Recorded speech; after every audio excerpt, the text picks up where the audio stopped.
Right now on Good Morning America First Look, travel complications ahead of the holiday weekend.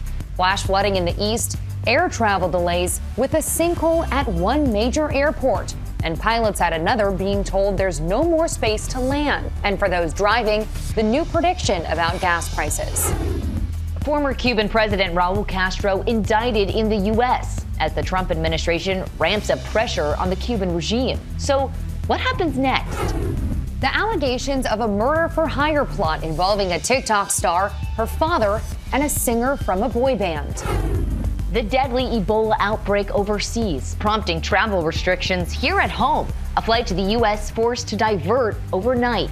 A new shark alert system to protect swimmers at the beach. How it works. Why Amazon founder Jeff Bezos says higher taxes on the wealthy won't solve America's problems.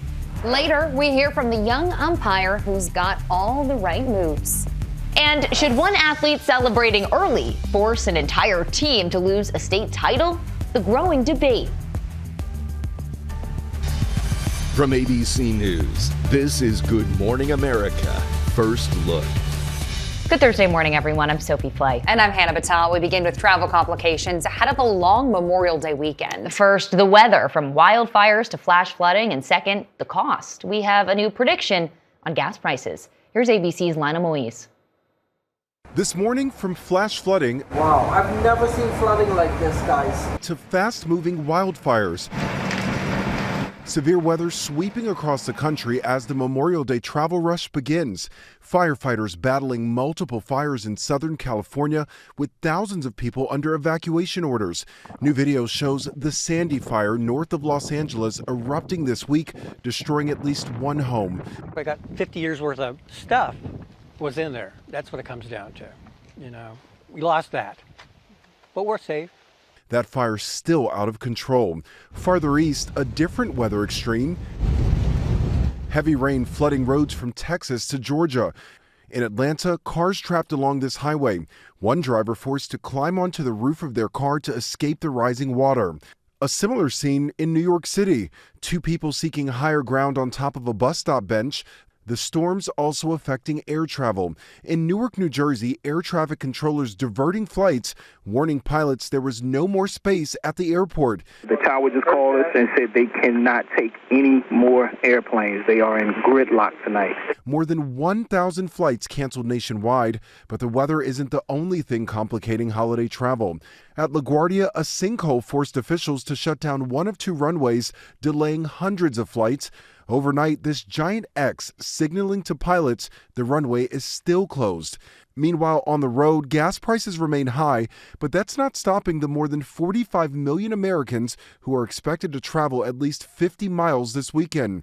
Gas Buddy expects the national average will be around $4.48 a gallon on Memorial Day, but could top $5 a gallon if the war in Iran drags on and the Strait of Hormuz is still closed by midsummer. Higher costs are taking a toll. 48% of Americans say they've cut back on their vacation plans. The average price for a gallon of gas now tops $4 per gallon in all 50 states, according to AAA. Hannah, Sophie. Lionel, thanks. Cuban Americans are celebrating the indictment of Raúl Castro, the 94-year-old former president of Cuba. He's now facing murder charges here in the U.S. for the 1996 shoot-down of two humanitarian planes by Cuban fighter jets. Castro was defense minister at the time, and 4 people were killed. It's just the latest step in the Trump administration's pressure campaign against the Cuban regime. Some are wondering if Castro will be brought to the U.S., like Venezuelan President Nicolas Maduro earlier this year. We indict men outside of this country all the time, and there's all kinds of different ways that we get them here. The reason why we indict somebody is because we want them here to face justice in front of a jury of their peers. So we expect that he will show up here by his own will or by another way. Attorney General Todd Blanche saying Castro could get to the U.S. by his own will or by another way, leading some to speculate about a U.S. military operation. A top Cuban official is warning of fierce resistance to any military action. In New Mexico, 3 people are dead after being exposed to an unknown substance, and 18 first responders had to be hospitalized for exposure. This all happened at a home east of Albuquerque. Police thought they were responding to an overdose when they found the victims unresponsive. Officials say they still don't know if it was fentanyl or another chemical. We turn now to new fallout from President Trump's taxpayer fund to compensate his political allies. A new lawsuit seeks to stop it. This morning, growing opposition to a $1.8 billion fund established as part of President Trump's settlement with the IRS for leaking his tax returns. The so-called Anti-Weaponization Fund is aimed at compensating people Trump says were mistreated by the Justice Department during President Biden's time in office. That group could include people who attacked police officers during the January 6th riot at the Capitol.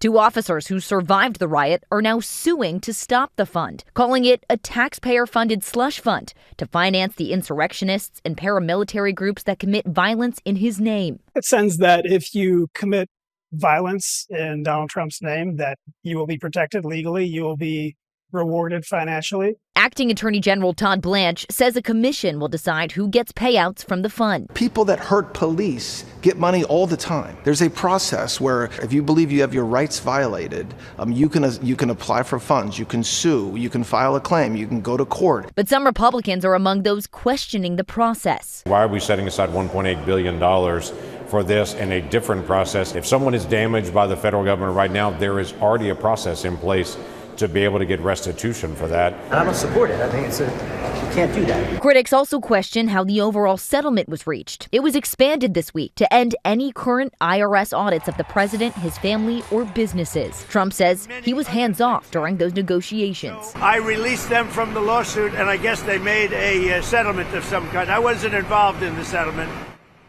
The Justice Department has yet to respond to the officer's lawsuit. A former Trump administration official is already requesting money from the fund, claiming he was unfairly treated by the FBI during the Russia election interference investigation. Now to the deadly Ebola outbreak and precautions forcing a flight headed to the U.S. to be diverted to Canada. The Air France flight from Paris to Detroit was diverted to Montreal because a passenger from Congo was mistakenly allowed on board. The U.S. is restricting travel from Central African countries affected by the Ebola outbreak. The passenger got off the plane in Montreal and the flight continued to Detroit. There's good news about American doctor Peter Stafford, who was infected with Ebola while working in Congo. He's now being treated in Germany and is reportedly improving. The death toll from the current outbreak is about 140 people. Health officials say it could be 9 months before a vaccine is ready. Now to an alleged murder-for-hire plot involving a TikTok star, her father, and a singer from a boy band. This morning, a social media influencer and her attorney father face serious charges. They're accused of trying to hire a hitman to kill the influencer's ex-boyfriend, who happens to be a former boy band star. State his name for the record. Francisco Gonzalez.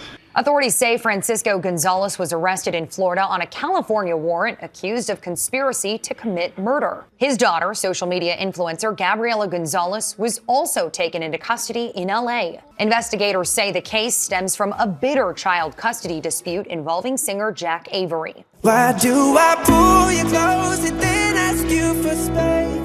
A former member of the boy band, Why Don't We, and the father of Gabriela Gonzalez's child. According to court documents, investigators believe Francisco Gonzalez helped orchestrate a plan to have Avery killed by making it look like a car accident. Avery revealed in a podcast last year that FBI agents warned someone may be trying to kill him. We're the FBI. We would like to talk to Jack. We end up talking, and someone hired someone to kill me.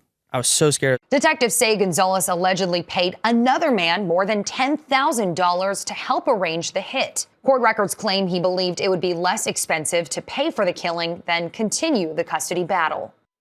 Gabriela Gonzalez is due in court today, where she is expected to enter a plea. Her father is expected to be extradited to LA. Time now for your Thursday weather. Good morning. The heat's not sticking around for the holiday weekend in the Northeast. 80s and 90s have turned into 60s. We could even be in the 50s in New York on Saturday. Some recovery into the Southeast. Memorial Day may be a little bit better over the Northeast. Traveling today, got some big-time rains over the South. Look at the snow on the front range of the Rockies, showers in the Northeast. Friday's a better travel day in the Northeast, but still a lot of rain to the South. We could get 1 to 2 inches of rain from Texas into the Northeast all the way through Monday. Even pockets of 3 or 4 inches of rain from Houston to Atlanta. That's your forecast. I'm ABC News senior meteorologist Lee Goldberg.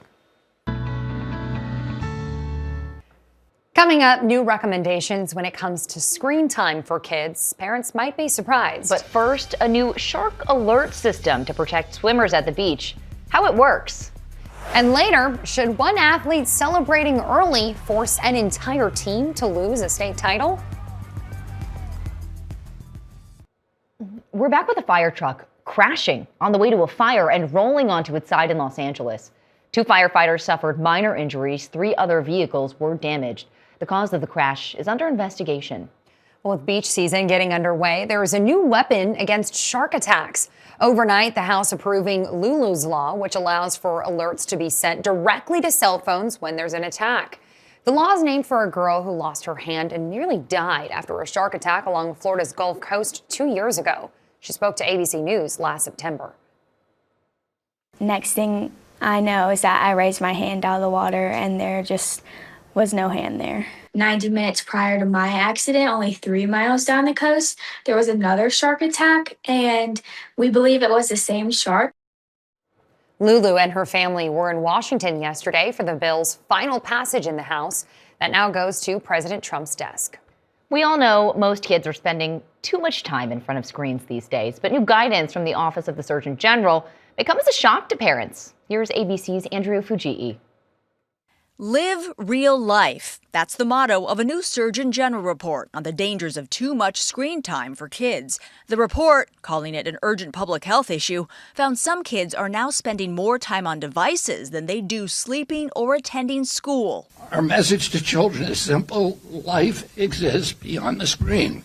Experts warning even some toddlers are now spending multiple hours a day in front of a screen, setting up potential mental health issues and poor developmental and educational outcomes. The report outlines these recommendations. Children younger than 18 months, no screen time. Under 6, less than 1 hour per day. And kids ages 6 to 18, 2 hours per day. That may be a shocker to parents because surveys show most teens these days currently average 8 or more hours per day. When we give teens a screen, one that provides them with a never-ending loop of quick dopamine hits, they quit going after the real-life ones. The report stresses the live real-life motto must be all-encompassing, not just at home, but schools too. Experts advise parents to lead by example and create regularly scheduled screen-free times. Hannah, Sophie. Andrea, thanks. Coming up, part of the Eiffel Tower up for sale. But first, why Amazon founder Jeff Bezos says higher taxes on the wealthy won't solve America's problems.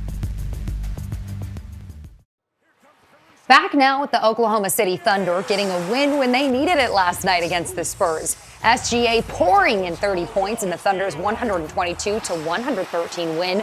But the highlight of the night was Stephon Castle of the Spurs throwing down this slam, and we mean slam dunk in the second quarter. Game 3 is tomorrow. Now to Jeff Bezos, one of the richest men in America, igniting a debate over the taxes he pays and what he says about the rest of us. You could double the taxes I pay, and it's not going to help that teacher in Queens. This morning, no shortage of reaction after Amazon founder Jeff Bezos suggested raising taxes on the rich is not the answer to America's problems. But the world's 4th richest man also told CNBC the government should eliminate taxes on lower-income Americans. Why is a nurse in Queens who makes $75,000 a year paying more than $1,000 a month in taxes? That's $1,000 a month that could help with rent or groceries or anything. Bezos noting that the bottom half of income earners contribute, percentage-wise, little in overall taxes. Money, he says, could be found elsewhere. If people want me to pay more billions, then let's have that debate. But don't pretend, that's going to solve the problem. You could double the taxes I pay, and it's not going to help that teacher in Queens. New York's mayor responding, I know a few teachers in Queens who would beg to differ. Bezos' critics argue if billionaires paid more taxes, they could be used to improve services. Everything from healthcare to infrastructure to help that proverbial teacher in Queens. But Bezos argues the government is inefficient, saying it has a spending and bureaucracy problem, not a revenue problem. There's another issue in this debate. While the wealthy may pay more money in taxes, their tax rate can be far lower than average Americans because long-term stocks and assets are taxed at a much lower rate than wages. A piece of history is hitting the auction block in Paris, a section of the original staircase from the Eiffel Tower. The 14 steps weigh more than a ton. The stairs were built in 1889 and were replaced by elevators a century later. A similar section of the stairs recently sold for $600,000. Coming up, too many kids are getting A's in the classroom. What's now being done? Plus, we hear from a young umpire who's got all the right moves.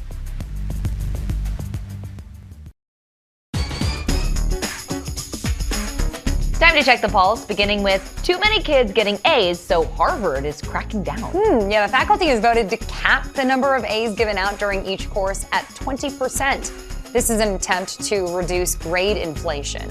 More than 60% of all grades awarded to Harvard undergrads in recent years were in the A range. The university committee that proposed the policy said an A will once again be a mark of extraordinary distinction. A California boy at the top of his class obviously got lots of A's. Fung Hu Deep is about to graduate college as valedictorian, and he's only 12. He's getting an associate degree in math. He left middle school to attend Evergreen Valley College when he was just 10. He wants to go to medical school next. So impressive. Next, the uproar over a high school track championship in North Carolina. So this started at the end of one relay, the runner from Mallard Creek High School finishing holding up 5 fingers to mark his school's 5th consecutive state title. But an official called that unsportsmanlike and then disqualified the entire team, which took away their state title. A state appeals board is now reviewing the case, with critics claiming that rule is just too harsh. From the track to the ballpark and the new tarps off trend. Yeah, but we're not talking about tarps, we're talking about shirts. More fans are taking off their shirts at games and spinning them above their heads, sparking new energy during games, sometimes taking over entire sections. Now, it started recently in St. Louis, and it's spread to at least 5 other ballparks. It may even help boost attendance. Major League Baseball is seeing about 1,000 more fans per game so far this season compared to last year. From the big leagues to the little league, this umpire in Bakersfield, California is becoming an internet star thanks to his energy during games. 18-year-old Sawyer Sparks doesn't stay behind home plate. He's running around so he can make the right calls. Sparky's unique brand of umpiring went viral after a video was posted online. You can't believe the attention he's getting. Emotionally, I have just been nothing but surprised and just shocked. I want to get the parents hyped up. I want to get the kids hyped up. I want everybody to have a great time. His dream job, by the way, is working for the Savannah Bananas. Top headlines next. Checking more top stories, storms flooded roads from Atlanta to New York last night, forcing more than 1,000 flights to be canceled nationwide. And more than 17,000 people are still evacuated from their homes because of a wildfire northwest of Los Angeles that's burned more than 2,100 acres. Major problems for the nation's wheat growers. Because of the drought and high fertilizer and fuel costs, many are expecting their worst crop since the early 70s. That could push grocery prices even higher. President Trump says negotiations with Iran are in the final stages, but he also issued another threat saying things will be, quote, a little bit nasty if no peace deal is reached. The U.S. is condemning the action of Israel's national security minister as despicable after a video showing him harassing and taunting pro-Palestinian activists from a captured flotilla. He was heard saying, "This is how we welcome supporters of terrorism." Today's weather, strong storms in the western plains, rain in Texas and the southeast, could lead to flooding, showers, and cooler in the northeast. And finally, a special delivery to one family from Nike. All to honor Mom. I never thought I would see these again. Megan Tobias is surrounded by her family in New Jersey, holding blue Nike sneakers. But not just any sneakers. Her late mom Sandy's favorite sneakers, which Sandy often referred to as my drip. She wore them to her clients. She wore them on an anniversary trip. She wore them to church. She wore them everywhere. Megan designed these Nike Air Max 97s for Sandy as a Mother's Day gift a few years ago. She wanted them to match her blue car. She just wore them nonstop. It was I think the first thing that she owned that was really something she made for herself. In 2022, Sandy died from an aggressive form of non-smoker's lung cancer. It was her wish to be cremated in those sneakers. Her ashes will be spread in Alaska, a place she dreamed of going to but didn't get to before she passed. Megan had an idea. Recreate the sneakers for the whole family to wear on that trip to spread Sandy's ashes. But when she went on the Nike website, I just noticed that the colors were gone. Like there were less customization options and then the colors weren't there. She posted her story on TikTok. I'm hoping that somehow Nike can see this and they can help me make this exact customization of my mom's sneaker. Eventually, catching the attention of Nike. Once we were notified about it, we were just like, we've got to do it. We've got to make it happen. And a few months later, a big box arrived. Included 2 pairs for each of you, along with an extra pair to honor your mom. 2 pairs of blue sneakers for the whole family, with engraving that says, "My Drip," and Sandy's name on the tongue. When I was opening them, it brought back the memory of my mom opening her sneakers for the first time and seeing her face. Megan says those Nike employees are now also part of her family. Of course. That's your GMA First Look. Have a great day.